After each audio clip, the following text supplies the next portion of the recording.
Bonjour à tous. Aujourd'hui, on va parler sur la masturbation. Pourquoi ce sujet est-il toujours enveloppé dans le silence? Pourquoi, malgré les discours modernes qui banalisent la masturbation, un vide intérieur persiste chez celui qui y cède encore et encore? Pourquoi ressent-on, après le soi-disant soulagement, une forme de tristesse, d'éloignement, de gêne devant soi-même et devant Dieu? Il y a des vérités que l'on ne crie pas. Des vérités que le monde camoufle sous le masque du plaisir personnel, de la liberté du corps ou encore du bien-être mental.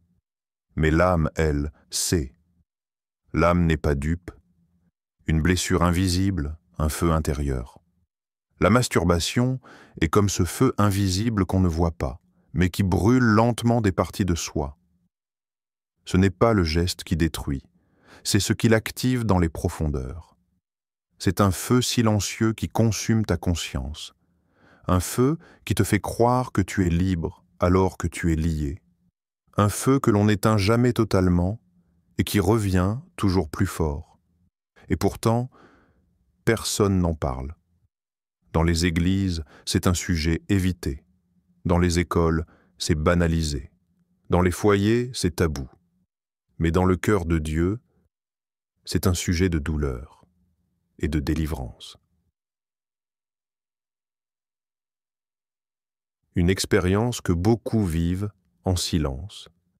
Beaucoup de jeunes hommes et femmes vivent ce combat dans l'ombre. Ils servent Dieu, ils louent, ils prient, mais dans le secret, ils tombent.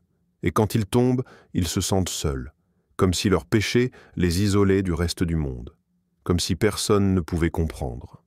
Mais laisse-moi te dire ceci, Dieu connaît tes luttes, Dieu connaît tes tentations, Dieu n'est pas choqué par ton combat, mais il ne peut pas délivrer ce que tu refuses d'exposer. Il ne peut pas restaurer ce que tu caches dans la honte.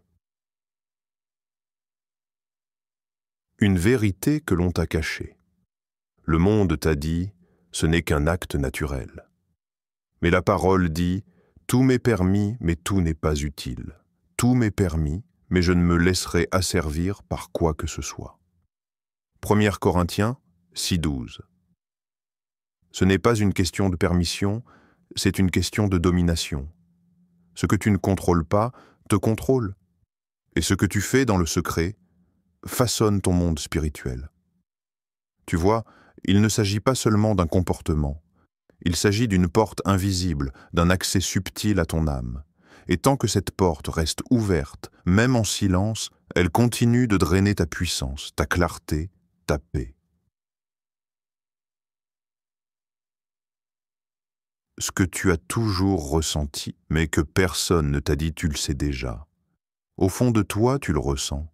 Ce n'est pas juste de la culpabilité religieuse, c'est une alarme spirituelle. Un cri de ton âme qui dit « Ce n'est pas pour ça que tu es né, tu es plus que ça, tu es appelé à la liberté ». La masturbation te donne l'illusion du contrôle, mais elle te rend esclave de ton propre vide. Et ce vide, tu ne peux pas le remplir avec ton propre corps. Seul le Saint-Esprit peut combler ce creux. Ce creux que même le plaisir répété ne sait combler.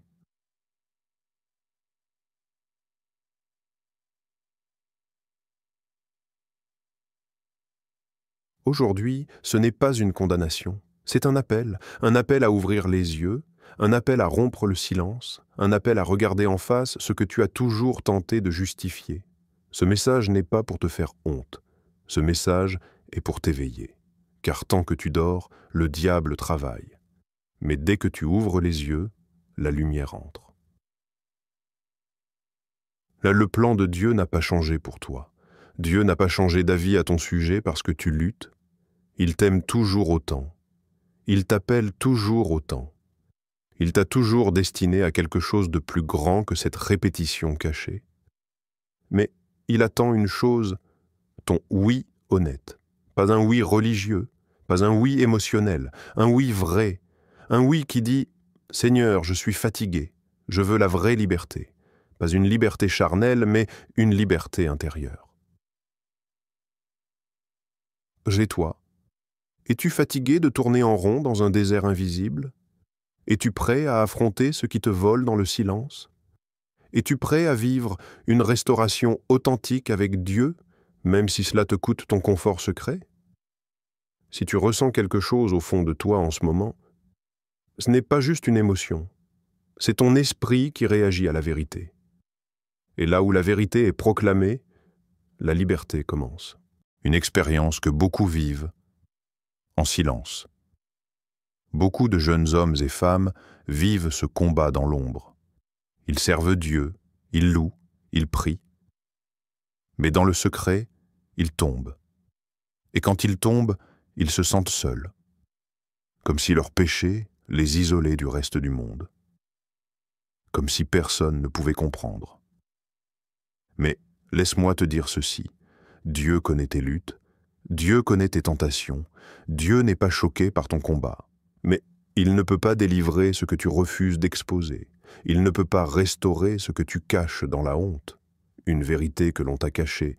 Le monde t'a dit, ce n'est qu'un acte naturel. Mais la parole dit, tout m'est permis, mais tout n'est pas utile. Tout m'est permis, mais je ne me laisserai asservir par quoi que ce soit.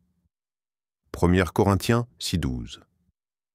Ce n'est pas une question de permission, c'est une question de domination. Ce que tu ne contrôles pas te contrôle. Et ce que tu fais dans le secret façonne ton monde spirituel. Tu vois, il ne s'agit pas seulement d'un comportement, il s'agit d'une porte invisible, d'un accès subtil à ton âme. Et tant que cette porte reste ouverte, même en silence, elle continue de drainer ta puissance, ta clarté, ta paix. Ce que tu as toujours ressenti, mais que personne ne t'a dit tu le sais déjà. Au fond de toi, tu le ressens. Ce n'est pas juste de la culpabilité religieuse. C'est une alarme spirituelle. Un cri de ton âme qui dit « Ce n'est pas pour ça que tu es né, tu es plus que ça, tu es appelé à la liberté ». La masturbation te donne l'illusion du contrôle, mais elle te rend esclave de ton propre vide. Et ce vide, tu ne peux pas le remplir avec ton propre corps. Seul le Saint-Esprit peut combler ce creux que même le plaisir répété ne sait combler. Aujourd'hui, ce n'est pas une condamnation, c'est un appel. Un appel à ouvrir les yeux, un appel à rompre le silence, un appel à regarder en face ce que tu as toujours tenté de justifier. Ce message n'est pas pour te faire honte. Ce message est pour t'éveiller, car tant que tu dors, le diable travaille. Mais dès que tu ouvres les yeux, la lumière entre. Le plan de Dieu n'a pas changé pour toi. Dieu n'a pas changé d'avis à ton sujet parce que tu luttes. Il t'aime toujours autant. Il t'appelle toujours autant. Il t'a toujours destiné à quelque chose de plus grand que cette répétition cachée. Mais il attend une chose, ton oui honnête. Pas un oui religieux, pas un oui émotionnel, un oui vrai. Un oui qui dit « Seigneur, je suis fatigué, je veux la vraie liberté. » Pas une liberté charnelle, mais une liberté intérieure. Et toi? Es-tu fatigué de tourner en rond dans un désert invisible? Es-tu prêt à affronter ce qui te vole dans le silence? Es-tu prêt à vivre une restauration authentique avec Dieu, même si cela te coûte ton confort secret? Si tu ressens quelque chose au fond de toi en ce moment, ce n'est pas juste une émotion, c'est ton esprit qui réagit à la vérité. Et là où la vérité est proclamée, la liberté commence. Accroche-toi, car ce que tu vas découvrir ensuite, dans les minutes qui suivent, on va plonger dans des vérités que peu osent dire. Des vérités qui réveillent, des vérités qui bousculent, des vérités qui guérissent. Ce ne sera pas toujours confortable, mais la délivrance commence rarement dans le confort. Prépare-toi. Parce que ce n'est pas juste une vidéo, c'est un tête-à-tête avec Dieu. Un moment sacré où il te rappelle « Tu es mon fils, tu es ma fille, et je veux te voir libre ». Partie 1. Le mensonge qui apaise le corps mais blesse l'âme. Imagine une pièce sombre. Une seule bougie allumée, Samuel est là, à genoux. Il pleure, encore. Il a 22 ans. Il sert dans son église, il prie avec ferveur, il connaît les Écritures. Mais dès que la nuit tombe, c'est un autre combat qui commence. Il ferme la porte, il éteint la lumière. Et dans le secret que personne ne connaît, il tombe. Encore. Puis il se relève, il pleure, il demande pardon. Et le lendemain, il remet son beau costume, son sourire, son air spirituel. Mais au fond de lui, quelque chose est en train de mourir. Pas son ministère, pas son image, mais son feu intérieur. La masturbation, dans ce monde moderne, est banalisée. Elle est même normalisée. Ce n'est pas un péché. C'est naturel. C'est mieux que l'adultère. Mais depuis quand apaise-t-on une âme avec un faux repos? Depuis quand guérit-on une brûlure en versant dessus de l'alcool? Tout m'est permis, mais tout n'est pas utile. Tout m'est permis, mais je ne me laisserai asservir par quoi que ce soit. 1 Corinthiens 6,12. Samuel connaissait ce verset. Il le récitait même aux jeunes de son groupe de prière. Mais lui-même était devenu esclave d'un apaisement toxique, ce que personne ne dit. On te dit que tu vas te sentir mieux, et c'est vrai. Le corps se détend. Mais personne ne te parle du vide après, de ce silence glacial qui envahit ton cœur, de cette voix sourde dans ta tête qui dit « tu es faible ». Et là commence la boucle infernale, tu te sens seul, tu veux te distraire, tu tombes, tu te sens coupable, tu cherches Dieu, tu le trouves, mais pas comme avant, le feu diminue, lentement. Tu pries, mais sans vie, tu lis, mais sans fin, tu chantes, mais ton cœur est éteint. Et le pire, c'est que tu penses que Dieu s'est éloigné. Mais non, c'est toi qui t'endors dans un mensonge doux, au goût mais amer dans l'âme, l'apaisement charnel. Tue l'élévation spirituelle. Le diable ne veut pas toujours te tuer. Parfois, il veut juste t'endormir. Te donner juste assez de plaisir pour que tu n'ailles pas chercher la vraie présence. Il ne détruit pas ton ministère, non. Il le vide. Comme un fruit bien rouge à l'extérieur, mais pourri à l'intérieur. La racine invisible. Quand Samuel a demandé à Dieu « Pourquoi je n'arrive pas à arrêter ?», il a entendu une voix intérieure dire « Parce que tu crois que c'est une faiblesse, mais c'est une racine. » Et les racines se traitent à la source. Il s'est alors souvenu de son adolescence. À 13 ans, il avait trouvé un vieux téléphone. Il avait cliqué, par accident, et sans le savoir, la première graine avait été plantée. Un arbre pousse lentement mais sûrement. Et le problème, c'est qu'au lieu de déraciner, il coupait juste les feuilles. Tu pries après l'acte, tu pleures, tu dis « plus jamais ». Mais tu ne vas jamais à la racine. La racine, c'est cette blessure, ce rejet, ce souvenir, ce manque d'amour, ce besoin de contrôle, ce vide que tu essayes de remplir avec ta propre main. Et si tu t'arrêtais, vraiment ? Et si, pendant un instant, tu arrêtais d'avoir honte pour écouter ce que Dieu veut vraiment guérir ? Pas seulement ton comportement, mais ton cœur. Dieu n'est pas juste intéressé par ton abstinence. Il veut ta liberté. Car l'abstinence peut être forcée, mais la liberté vient avec la vérité. Et la vérité, c'est que tu as mal. La vérité, c'est que tu t'es habitué à cette douleur, à cette solitude, à cette sensation d'être bien pour quelques secondes, pour te haïr ensuite pendant des heures. Mais Dieu ne te condamne pas, il te révèle, pour que tu puisses te libérer. Regarde en toi, qu'est-ce que tu apaises vraiment ? Est-ce que tu calmes un besoin sexuel ? Ou est-ce que tu fuis une douleur émotionnelle ? Est-ce que tu nourris ton corps ? Ou est-ce que tu aspires à te reconnecter à Dieu, mais tu n'oses plus ? Est-ce que tu es vraiment libre ?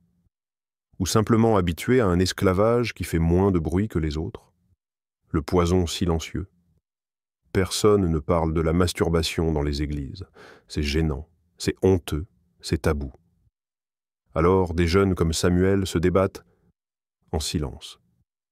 Ils lèvent les mains pendant le culte, mais à l'intérieur, ils crient. Ils chantent des louanges, mais ils se sentent sales. Et le pire, c'est que le diable utilise leur silence contre eux. Tu vois, le silence est fertile pour la honte. Et la honte produit la peur. Et la peur te pousse à fuir Dieu, alors que Dieu est la seule personne qui t'attend, même après ta chute.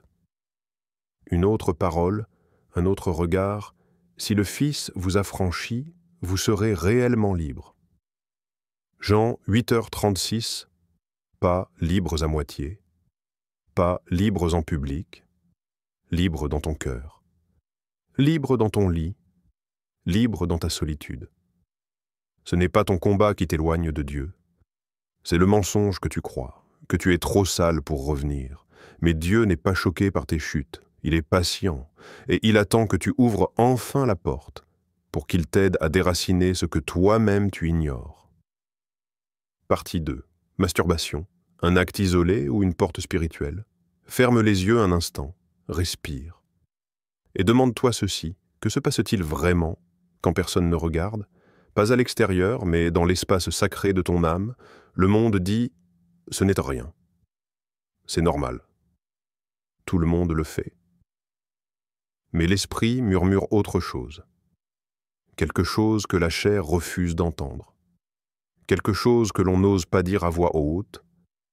Et si ce n'était pas qu'un acte, mais une connexion invisible? L'illusion de la solitude, quand tu es seul, tu ne l'es jamais vraiment. Il y a ton corps, bien sûr, mais aussi ton âme et ton esprit. Et lorsque ton corps agit, ton âme réagit. Elle ne reste jamais neutre. Tu vois, la masturbation n'est pas qu'une réponse physique. C'est souvent une fuite émotionnelle. Mais dans l'invisible, c'est une connexion spirituelle. Un temple ou une porte, tu es un temple. C'est ce que dit la parole. Ne savez-vous pas que vos corps sont des membres de Christ? Prendrais-je donc les membres de Christ pour en faire les membres d'une prostituée? Loin de là. 1 Corinthiens 6,15. Quand Dieu te regarde, il voit un sanctuaire. Mais quand tu te masturbes, tu transformes ce sanctuaire en théâtre d'illusion. Tu crées un scénario dans ta tête. Tu entres dans une image, une scène, une émotion. Et sans le savoir, tu ouvres une porte. Pas sur ton écran, mais dans ton esprit. Et ce que tu crois contrôler commence à t'habiter. Les images, les sensations, les désirs deviennent des esprits silencieux. Ils ne hurlent pas, ils chuchotent, et à force d'ouvrir la porte, ils entrent. L'attachement invisible. Tu penses que c'est un moment à toi, un soulagement, une pause, mais ton âme, elle, s'attache. Elle se lie. Pas à un être réel, mais à une forme sans visage, un fantôme sensuel, une énergie qui n'a pas de nom mais qui réclame une place. Et cette place, c'est ton feu, ton intimité, ton regard, ton focus. Tu es distrait pendant la louange.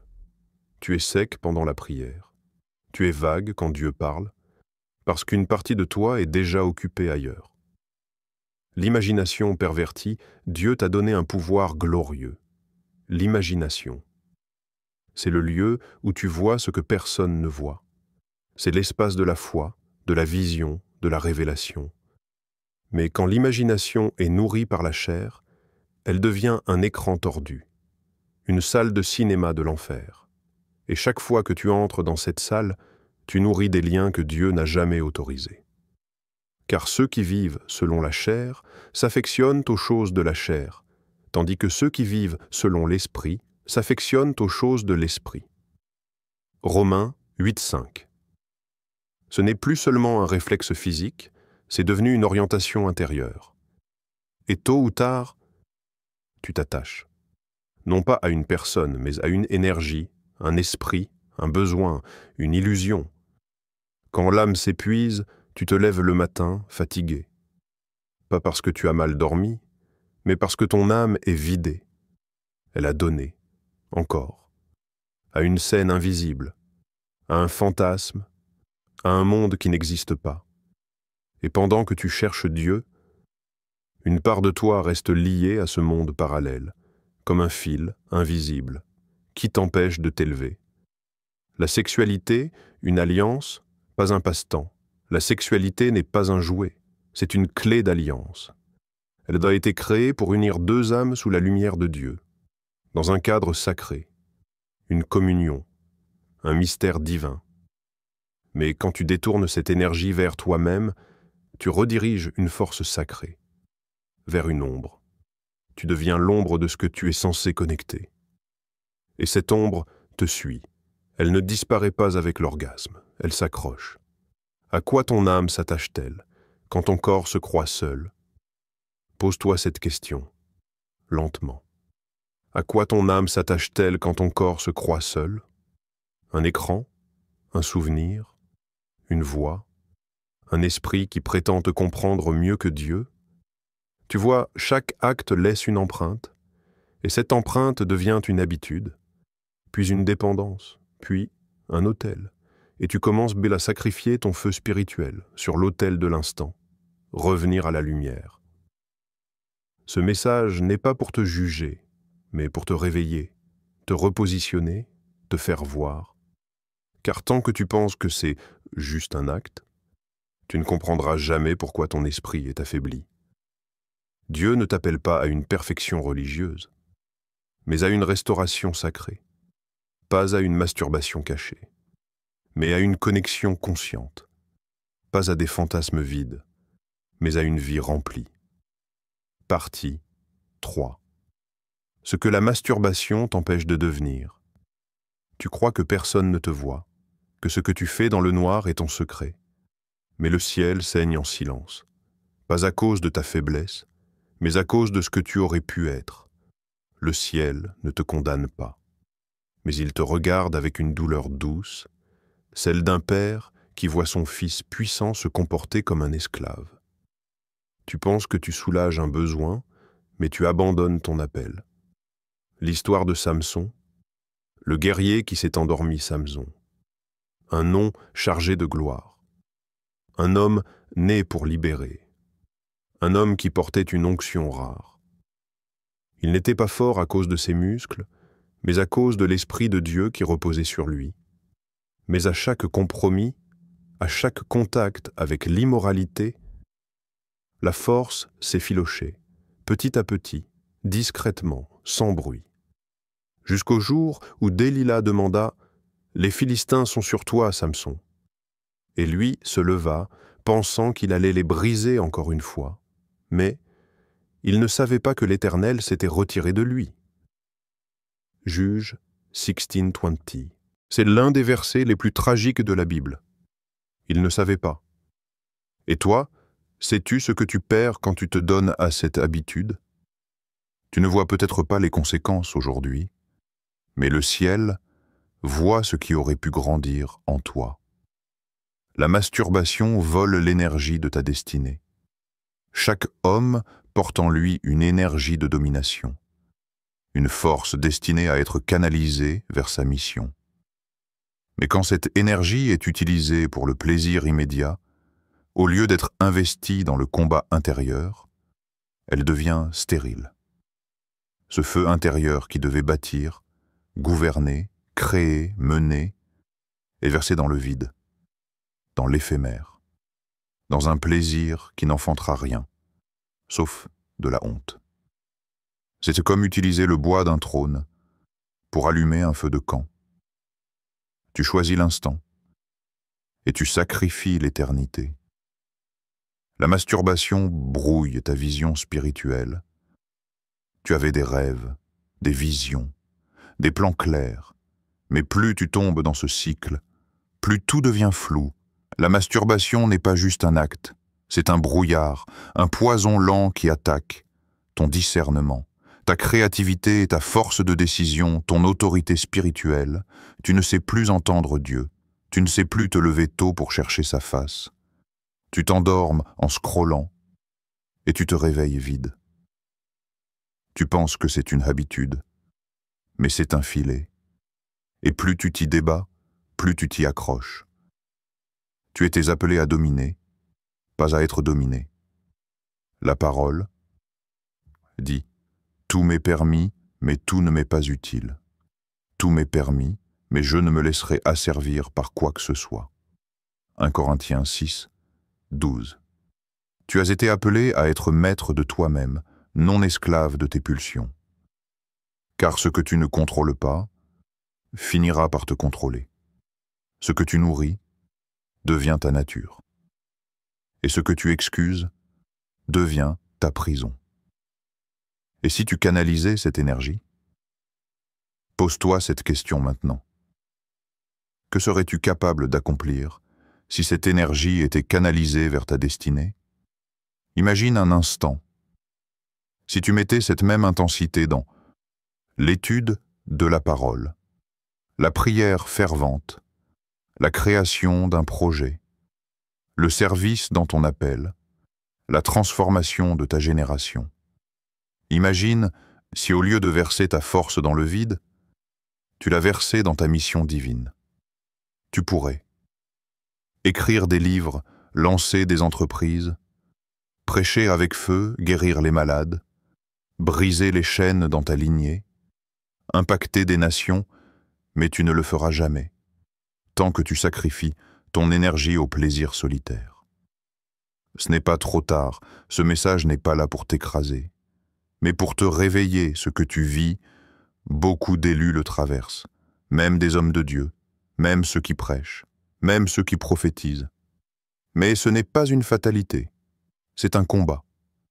Et chaque combat peut être remporté. Commence par reconnaître que tu perds quelque chose de sacré. Ce n'est pas juste un acte, c'est une déviation de ta mission. Tu as la puissance en Christ pour dominer. Et puis, choisis de changer. Pas par tes forces, mais par la grâce. Une prière pour commencer la délivrance. Seigneur, je reconnais que j'ai gaspillé une énergie qui venait de toi. Je t'ai échangé contre une illusion. Mais aujourd'hui, je veux revenir. Je veux canaliser ma force vers ma destinée. Purifie mon cœur, nettoie mon âme et restaure ma vision. Au nom de Jésus. Amen. Partie 4. Le cycle de honte. L'arme du diable.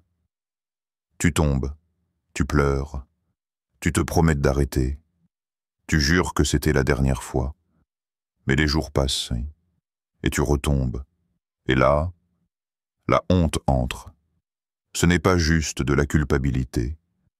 C'est une voix qui murmure « Tu es sale, tu n'y arriveras jamais, tu ne mérites plus Dieu, tu n'es qu'un hypocrite. » Et tu finis par te taire. Tu vas à l'église, mais tu ne pries plus avec feu. Tu lèves les mains, mais ton cœur est lourd. Tu chantes, mais tu te sens vide. Tu dis « ça va », mais à l'intérieur, tu te sens mort. La honte, la couverture du silence. La honte est une couverture épaisse que le diable utilise pour étouffer la voix des élus.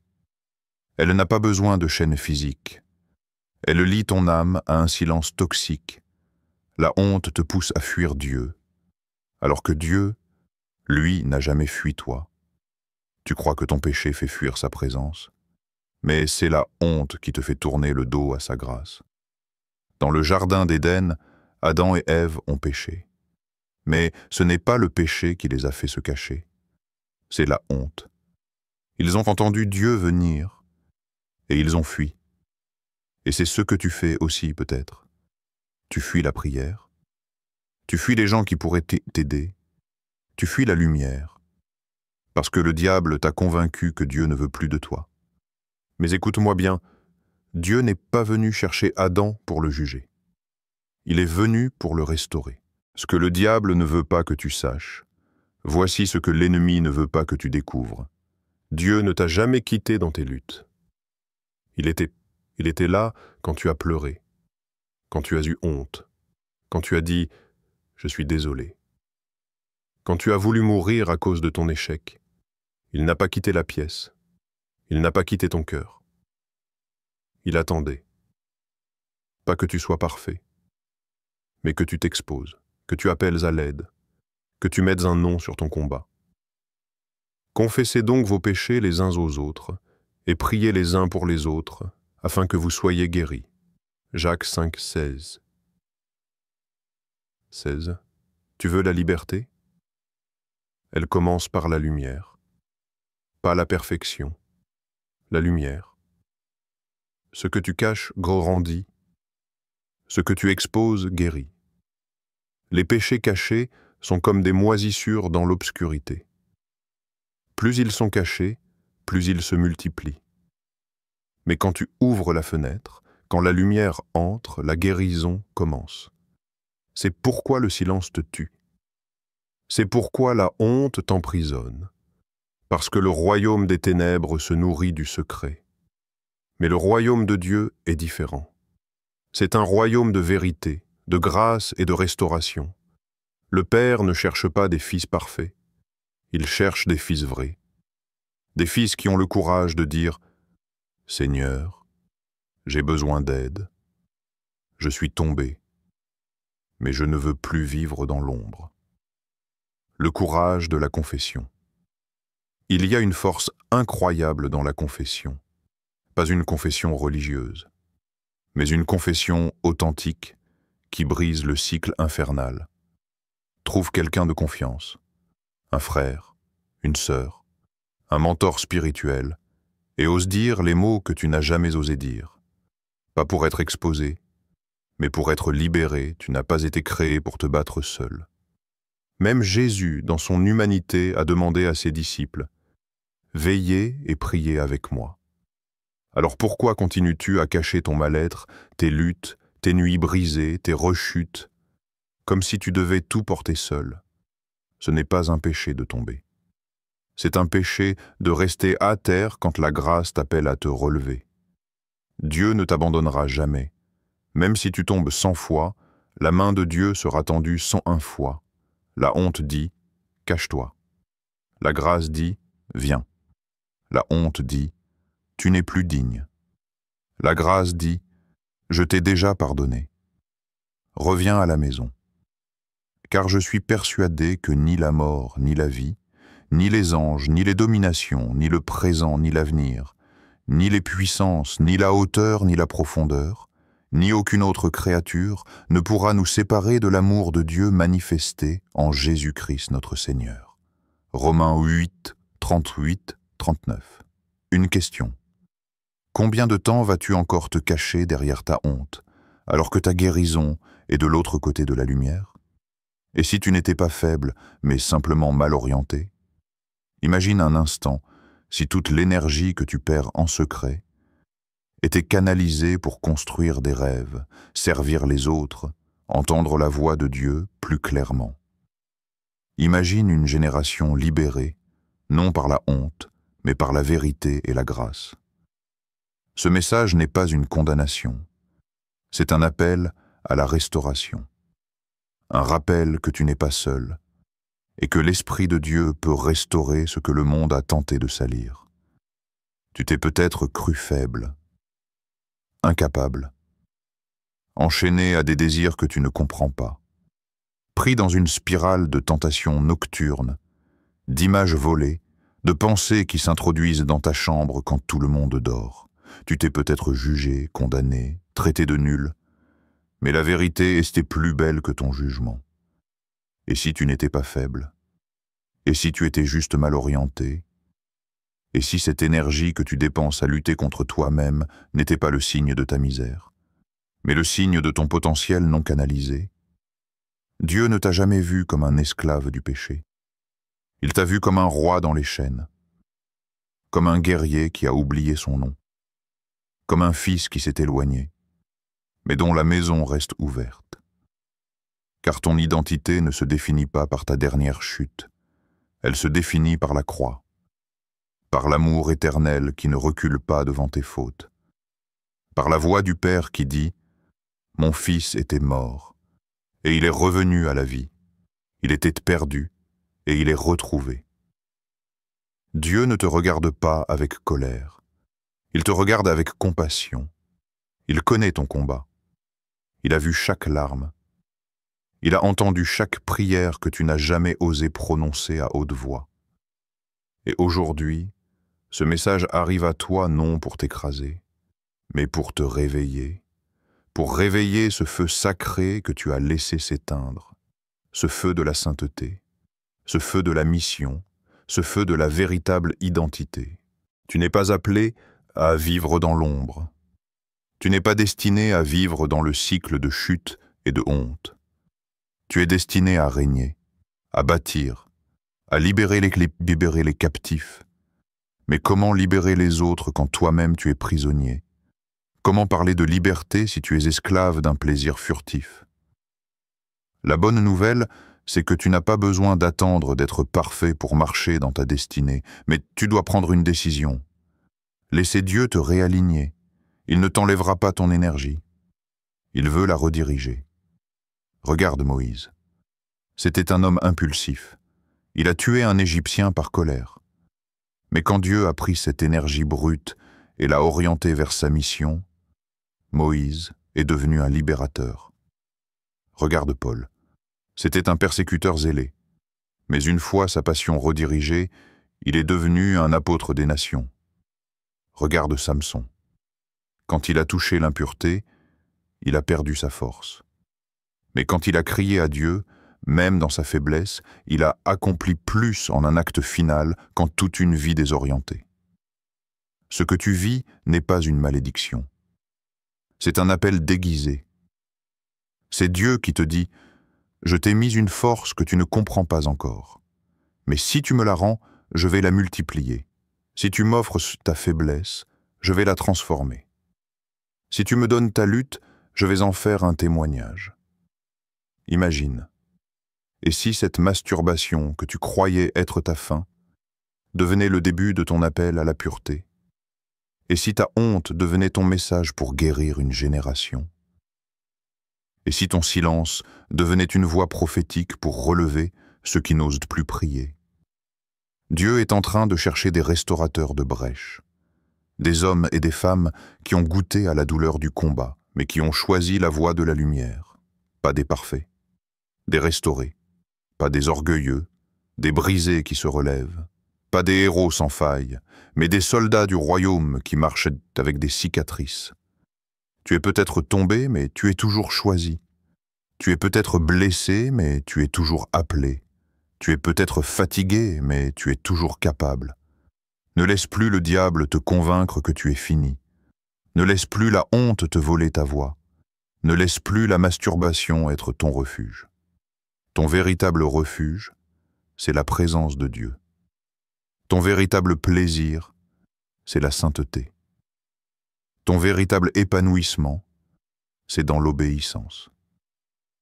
Et ce feu que tu croyais éteint, Dieu peut le rallumer. Maintenant. Mais il attend que tu fasses un pas. Pas un pas vers la perfection, mais un pas vers la lumière. Expose ta lutte, demande de l'aide, confesse à un frère ou une sœur en Christ, reviens à la prière, rouvre la Bible, et surtout, lève les yeux vers celui qui t'a déjà lavé. Il n'y a donc maintenant aucune condamnation pour ceux qui sont en Jésus-Christ. Romains 8. Alors je te repose cette question, frère, sœur, et si tu n'étais pas faible, mais simplement mal orienté, Dieu ne veut pas que tu survives. Il veut que tu rayonnes. Et aujourd'hui, ce message est une clé, pas une clé magique, mais une clé spirituelle. À toi de l'utiliser. À toi de dire « Seigneur, me voici, redirige mon feu », parce que la restauration ne commence pas quand tu deviens fort. Elle commence quand tu décides de revenir à la lumière. Si tu as regardé cette vidéo jusqu'ici, ce n'est pas un hasard. Ton âme a entendu quelque chose de plus grand, quelque chose d'éternel. Ici, sur cette chaîne, nous ne cherchons pas à plaire, mais à éveiller, à guérir, à restaurer ce que le monde a brisé. Ce n'est pas qu'un contenu, c'est un appel à marcher dans la lumière, à reprendre ta vraie identité, à briser les chaînes invisibles et à entendre la voix du Père dans un monde qui crie fort mais reste vide. Si ton cœur a vibré, si une larme est montée, si une vérité t'a réveillé, alors rejoins cette mission. Abonne-toi. Active la cloche. Pas pour moi, mais pour que chaque semaine, le ciel ait encore un chemin pour parler à ton âme. Ensemble, formons cette génération que le monde attend sans le savoir. Une génération libérée, purifiée, relevée et remplie de l'Esprit de Dieu. À très bientôt pour une nouvelle parole qui restaure. Reste fort, reste vrai, et n'oublie jamais, tu es appelé.